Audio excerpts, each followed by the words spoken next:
Every few years, a catastrophe strikes. A gunman enters a school, 2 towers fall, or a hurricane drowns a city. And every few years, we are surprised by the aftermath.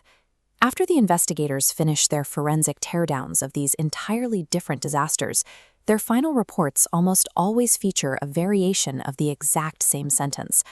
No one was in charge. The officers, firefighters, and medics who run toward the danger possess immense individual courage and excellent equipment. The failure rarely stems from a lack of force. The breakdown happens because there is absolutely no mechanism to organize the hundreds of armed professionals who suddenly converge on a single hallway or city block. To understand why this happens, look at how we mapped out our authority. The United States does not have a single national police force. Instead, the country shatters into 17,500 separate police departments, 30,000 independent fire companies, and 6,000 isolated 911 call centers.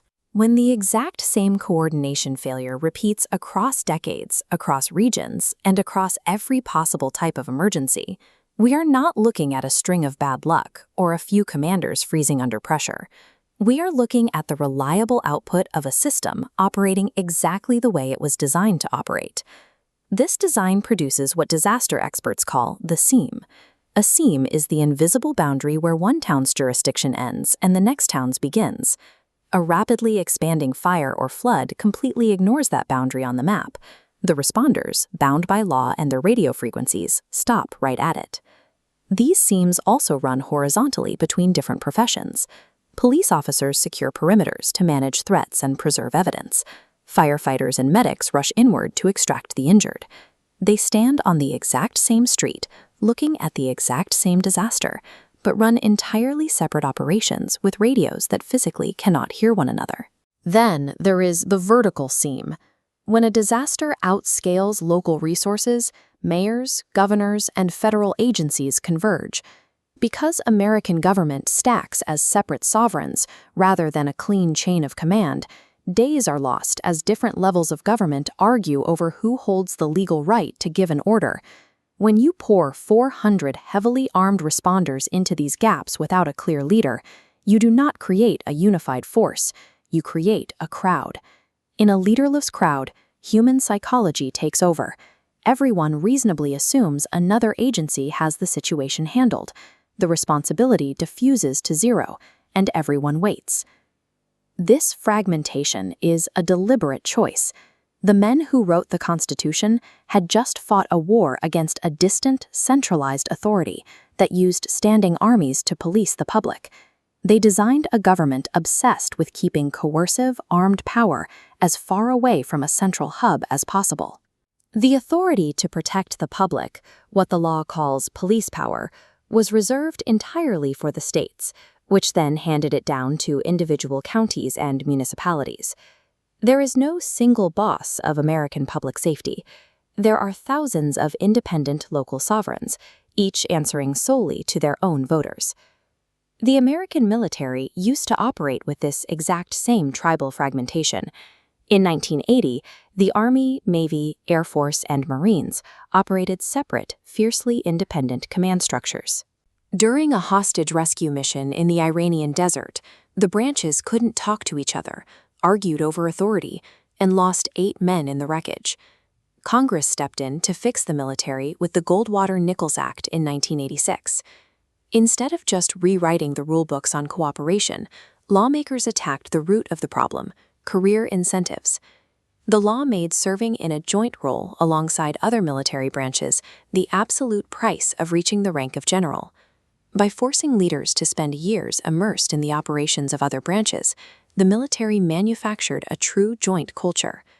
Coordination was no longer a box to check, it became who they were. Look at this structure. The military could execute that massive top-down cultural reform for one specific reason. Every branch eventually answers to a single authority, the president. The owner of the house could simply rearrange the furniture. Public safety has no owner. The federal government is legally forbidden from commandeering a local mayor or sheriff. You cannot impose a national command structure on a system designed to reject national commands. Unable to rewire the power structure, public safety agencies tried to patch the problem. They bought interoperable broadband networks and pushed their officers through seminars on the incident command system, a tactical doctrine borrowed from the military. This creates a terrifying illusion of preparedness. A town buys the right radios, passes the state audit, and learns the correct vocabulary.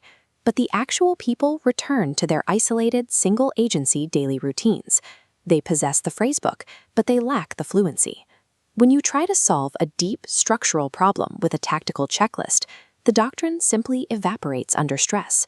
Officers hold certificates in unified command, but when the gunfire starts and the radios clog, the tribal habits take over, and command defaults to nobody. The solution to this paradox exists. We can close these operational seams while fully protecting the local sovereignty the Constitution demands by building standing regional unified commands based on advance consent. This diagram demonstrates how we separate the force provider from the force employer. One organization handles the daily administration, training, and equipping of the responders. A completely different entity takes control of employing them in the field during a major operation. Translated to a city, a mayor retains absolute daily control over hiring, funding, and managing her police department. But through legally binding peacetime agreements, she explicitly delegates the authority to run a multi-agency disaster to a regional command.